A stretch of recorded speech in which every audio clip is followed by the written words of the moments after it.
es que tanto Burford Capital como Eaton Park buscan, como ahora beneficiarios del fallo de Loretta Preska, negociar con el gobierno un pago a cuenta o a cambio de estos 16.000 millones de dólares que dice la jueza que le tenemos que pagar a los fondos buitre, y que además ahora dice cómo le tenemos que pagar, entregándoles el 51% de las acciones de YPF que tiene el Estado argentino. Está en línea Claudio, perdón, sí está, ¿no? Está en línea Juan José Aranguren, que tiene la gentileza de atendernos por Meet. No sé si se va a llegar a ver la imagen. Bueno, está sin imagen por una cuestión de conexión. ¿Cómo le va, Juan José? Alejandro Berkovich lo saluda aquí en Radio con vos. ¿Qué tal? Buenas tardes, Alejandro. Disculpa, pero aparentemente por un problema de configuración el video no sale. Bueno, tranquilo, no pasa nada. Vale el testimonio y le agradezco mucho. ¿Cómo recibió este fallo? En este caso, uno más de una larga cadena de fallos contra el país que ordena, en este caso, ya la entrega de las acciones a estos fondos demandantes. Bueno, un poco es una consecuencia también de la inacción de parte nuestra para tratar de resolver el tema, ¿no? Porque el fallo en sí, el fallo de la jueza castigando al Estado Nacional es de septiembre del 2023. En ese periodo, los demandantes arguyen que han querido acercarse a los demandados para intentar resolver o ejecutar la sentencia. La misma jueza en algún momento pidió algún tipo de garantía y aparentemente, luego de todas estas circunstancias, la jueza decidió, algunos abogados dicen que no es ajustado de derecho, tomar las acciones de la compañía como parte del pago del monto total de la sentencia que, insisto, en septiembre de 2023 dictó, y que desde entonces, a razón del orden de 2,1 millones de dólares por día, se está acrecentando como una manera de actualizarlo al momento en que efectivamente se produzca el pago. Más allá de lo que digan esos abogados que usted citaba, ¿qué piensa? Sé que es ingeniero, que es algo además... Hoy justamente es el Día del Ingeniero Químico. Es el día que se celebra el 1 de julio. Feliz día, entonces.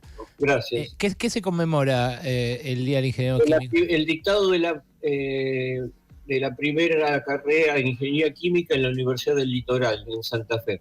Qué bueno.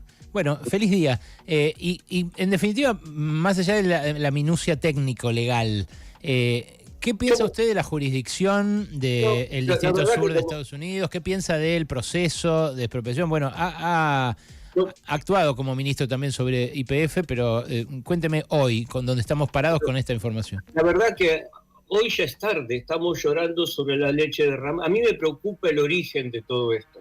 A mí me preocupa remontarme al 2012 y a las razones que llevaron al gobierno de entonces a tomar una decisión de una nacionalización parcial o reestatización o recuperación parcial de las acciones de la compañía. Porque me lleva a recordar, en principio, los argumentos de que la compañía estaba siendo vaciada como argumento principal para, en el verano del 2012, tomar la decisión de confiscar primero, yendo con la fuerza pública al edificio de la petrolera, para luego terminar en una expropiación y en un acuerdo amigable con el principal accionista Repsol en el 2014. Los dos últimos refrendados por el Congreso. Pero perdón, sobre ese vaciamiento, ¿usted qué opina? ¿Usted no cree que haya sido vaciada previamente por Repsol? Sí, pero los motivos de ese vaciamiento fueron justamente actos del gobierno impulsados por el gobierno, porque no nos tenemos que olvidar que en febrero del 2008 se produce el ingreso a la compañía de un grupo empresario que no tenía experiencia en el sector energético, que compra el 15% de las acciones que tenía Repsol, sí, para poner dinero propio, poniendo 1.018 millones de dólares de un préstamo del Credit Suisse, el Goldman Sachs, el BNP Paribas y el Banco Itaú, y otro tanto de Repsol, el mismo que le está vendiendo. Y no contento con... Además, designa al CEO, al CFO de la compañía, ambos miembros de la familia Eskenazi. Sí. Contesto con esto, en el 2011 se produce la compra de otro 10,4% adicional, para tener un 25,4% con el mismo mecanismo. Sí. Mitad apalancado en bancos, en préstamos bancarios, mitad otorgado por el mismo vendedor. Ahora, en ese periodo 2008-2011, donde la compañía fue administrada, cuando digo administrada, el vicepresidente ejecutivo, gerente general y el CFO, por un experto en mercados regulados, que ingresó a instancias, según dicen lo que escuchamos en ese momento, del gobierno nacional, la compañía cayó la producción de petróleo el 21,6%, cayó la producción del gas el 27,6%. Lo más gracioso es que en ese periodo, del 2008 al 2011, la ganancia neta de la compañía fue de 4.900 millones de dólares. Sí. ¿Sabe cuánto fue el monto de dividendos distribuido a los accionistas en el mismo periodo? Superior a ese. 6.900. 6.900. Exactamente. Bueno, Juan, pero perdón, ¿no podemos estar de acuerdo en que eso fue un vaciamiento? Sí, totalmente. Ah, perfecto. Pero, ahora, lo que yo me pregunto a partir de este hecho, además de que todo el mundo sabe que en el sector petrolero, que es de capital intensivo, las empresas no remiten más del 35 o 40% de sus ganancias. Porque tienen que invertir mucho. Reinvertir, sí, para que continúe funcionando el sistema.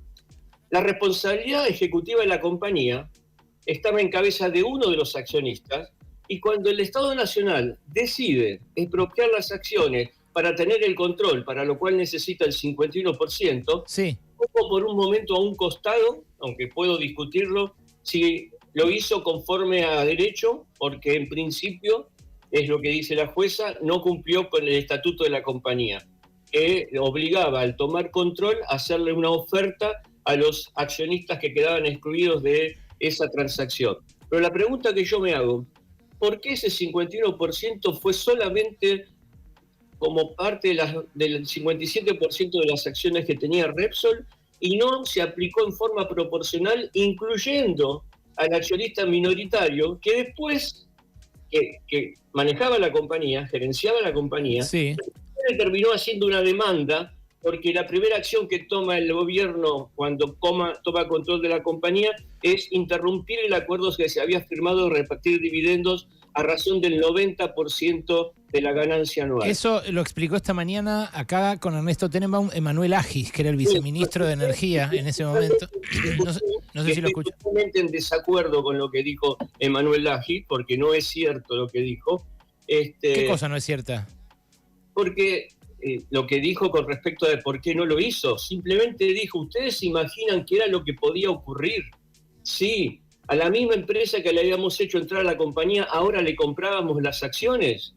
Bueno, ocurrió lo contrario, la empresa que hicieron ingresar a la compañía, no él, sino la administración de entonces, demandó después al Ejecutivo, al Estado Nacional, por el no haber cumplido con el estatuto de la compañía. Si eso se hubiese hecho de la manera en que lo acabo de mencionar recién, hubiesen firmado un acuerdo, como lo hicieron con Repsol, un convenio de solución amigable y avenimiento de expropiación, que los hubiese llevado a no tener nada que reclamar. Claro, pero tendrían que haber pagado a los Eskenazi la mitad de los 5.000 palos que le pagaron a Repsol, o sea, otros 2.500 palos. Y hoy, en vez de pagar 2.000... No, primero que hubiese sido el total, porque estamos hablando siempre del 51% de la compañía. Se lo hubiesen pagado o a Repsol o a los Eskenazi, o una parte a uno, una parte a otro. Son los 5.000 millones de dólares. No, pero eso es lo que explicó hoy Agis, que no se podía hacer, porque no puede elegir el que expropia, que le va a expropiar una determinada porción a uno y una determinada porción a otro, porque hay accionistas minoritarios que pueden decir, yo también quiero que me compres mi acción. Si es lo que ocurrió recién, pero si yo incluyo a todos dentro del paquete que quiero expropiar, las probabilidades de que me demanden bajan. No es que no se puede hacer, se puede hacer. Bueno, no tengo que elegir el 51% solamente del que a mí se me ocurre. no nos vamos a poner de acuerdo en esto y es muy técnico y es un detalle muy menor, pero No, perdóneme, Alejandro. Para mí no es para nada menor. y es que es una cuestión instrumental dentro de una gran decisión que toma un país, que yo quiero que usted me diga si estuvo de acuerdo o no estuvo de acuerdo, que es la de nacionalizar YPF. Hablando de la gran decisión que toma el país. Sí. ¿Quién fue el responsable de dirigir la compañía en el periodo que se consideró que se produjo este perjuicio para los accionistas de YPF? Los privados, Repsol con los Eskenazi. No, perdón, ¿quién manejaba la compañía? No, estamos eludiendo la pregunta. ¿Quién manejaba la compañía? Bueno, el CEO, el presidente, no sé. El presidente y el vicepresidente y el CFO. ¿A qué accionista representaba? Bueno, lo que usted acaba de decir, a los Eskenazi. Ahora, ese 25% que cae la producción durante ese trienio se suma al otro 25% que ya había caído desde que en el 99 entran los Repsol. O sea, YPF está en ruinas, está produciendo la mitad del petróleo y del gas que producía 15 años antes cuando toma el control Repsol. ¿Usted le parece, de verdad le pregunto porque sé de su honestidad intelectual, ante todo, más allá de las profundas diferencias que sabe tenemos, sé que además ha leído, o al menos ha visto y sabe de la existencia de mi libro sobre Vaca Muerta de hace 10 años, con lo cual le consta que me ocupo de estos temas hace tiempo. ¿A usted le parece bien o le parece mal que el Estado argentino haya recuperado el 51% y el control de YPF en aquel momento, con Vaca Muerta recién descubierta? Me parece que era innecesario. ¿Podía haberse desarrollado Vaca Muerta sin la guía Totalmente de acuerdo. Yo les recuerdo... ¿Cómo lo iban a hacer sin un convenio como hizo YPF con Chevron? De la misma manera que lo hizo YPF con Chevron. Y quiero recordar algo. Pero YPF perforó pozos a pérdida, Juan. Con Chevron perforó pozos a pérdida YPF. Durante 4 o 5 años perforó pozos verticales en vez de perforar horizontales. Exacto. Esa es la historia que yo cuento acá, exactamente. Mientras la curva de aprendizaje estaba en Barnett y en Eagle Ford, la curva de aprendizaje todavía no estaba completa. Era un momento muy embrionario de esta industria. La curva de aprendizaje la podría haber hecho... si tenía, de alguna manera, había convocado un experto en mercados regulados para poder lograr que la compañía se manejara conforme a los intereses nacionales, lo que tenía que hacer era convocar a ese experto en mercados regulados para que hiciera las cosas para las cuales fue convocado. Pero respecto de la mejora en la performance de YPF, yo quiero recordarles otra cosa, que a partir de la decisión de expropiar la compañía, sí, también implementó por parte del mismo gobierno el plan gas de la Argentina, donde en ese momento, después de haber estado pagando $1.50 el gas que se producía en el mercado local, todo gas nuevo, independientemente si fuera convencional o no convencional, se lo pasó a pagar 7,50 hasta el año 2017. Pero eso, Juan, eso más a mi favor, es lo que demuestra que no expropiaron YPF para hacer populismo, expropiaron YPF para recuperar... Yo no estoy haciendo una competencia más o menos a favor. Lo que estoy diciendo es que se podría haber hecho las cosas de una manera distinta. Pero ¿por qué le digo que es más a mi favor? Porque si Axel Kicillof, como dice Milei, fuera un soviético expropiador, entonces agarraba la empresa, la expropiaba, empezaba a regalar nafta, como hacía en Venezuela. Yo no dije en ningún momento eso y estamos poniendo palabras de otra persona que por más que tiene la investidura del presidente, a mí no me representa en ese comentario. Lo que yo quiero decir es lo siguiente, que no ha sido claro la administración de entonces a los motivos que la llevaron a modificar la titularidad de la compañía, introduciendo a una familia que no tenía experiencia en el mercado energético y que para poder pagar el ingreso de esos intereses en la compañía la tenían que vaciar. Ahora bien, eso en lo cual podemos estar de acuerdo. Quiero terminar en algo, porque a mí me da la razón y además ha sido público y notorio porque en ese momento yo era presidente de otra compañía que era el downstream de YPF y me quejaba del accionar de Repsol por cómo estaba operando. De hecho, le puedo decir ahora, con el tiempo que ha pasado, el señor Brufau se le llegó a quejar al CEO del grupo Shell en Argentina, porque yo me oponía al acuerdo que había hecho el gobierno nacional ingresando un experto de mercados regulados en la compañía YPF. Juan, ahora, estratégicamente, ¿usted qué opina de que una jueza de un país que además compite con nosotros, porque es otra de las potencias del no convencional, tanto en gas como en petróleo, que una jueza de un país que no es ni el de origen de YPF, ni el de la empresa expropiada, en este caso Repsol, que es española, venga y diga que le tenemos que pagar 16.000 millones de dólares a tipos que pusieron 17 millones de euros por un derecho a litigar, y que además ahora le tenemos que entregar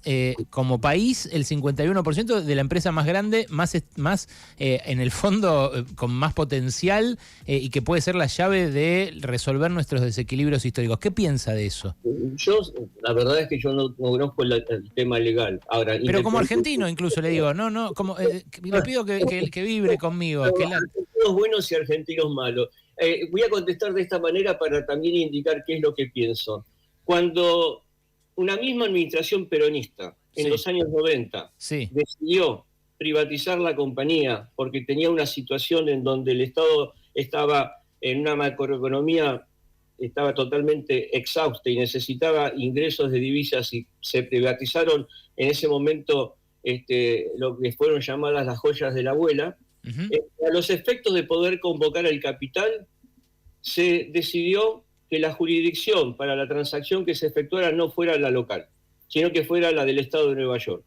Y entonces, desde el momento en que eso ocurrió, todo lo que está ocurriendo ahora, todo lo que nos está sucediendo, es como consecuencia de haber tomado una decisión de cambio de jurisdicción. ¿Me gusta? No me gusta. Ahora, habrá que continuar con el reclamo judicial. Muy probablemente la jueza ahora lo que ha provocado con esto, y por lo que hoy escuché también al que fue procurador del Tesoro en la época de Macri, Bernardo Saravia Frías, por una cuestión de derecho internacional, no puede disponer de las acciones porque por otra parte no lo puede hacer incumplir al Estado Nacional lo que al Ejecutivo, lo que el Congreso votó, de que se necesita una nueva ley para poder disponer de las acciones de la compañía. Me da la impresión lo que está haciendo es que las partes se sienten y negocien. ¿Y para usted tiene que negociar? ¿El Estado argentino les tiene que dar dinero a los buitres, como hizo Macri en su momento con los de la deuda? Bueno, pongámoslo al revés. No lo hago. Sí. Muy bien. YPF está en este momento tratando de conseguir financiación para el oleoducto Vaca Muerta Sur por 1.700 millones de dólares. Sí. ¿A usted le parece que va a conseguir financiación si Argentina no cumple con los litigios que se establecen en el derecho internacional? Bueno, usted me la dio vuelta, yo se la doy vuelta. Mire los deberes que está haciendo Caputo en el Ministerio de Economía y aún así no le prestan y tiene el riesgo país en 700 puntos.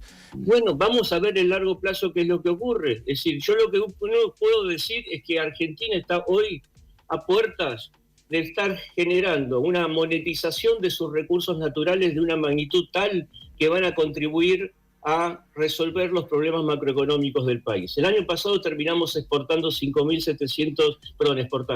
superávit comercial energético de 5.700 millones de dólares. A mayo ya llevamos 3.015 millones de dólares. Vamos caminos a los 7.000.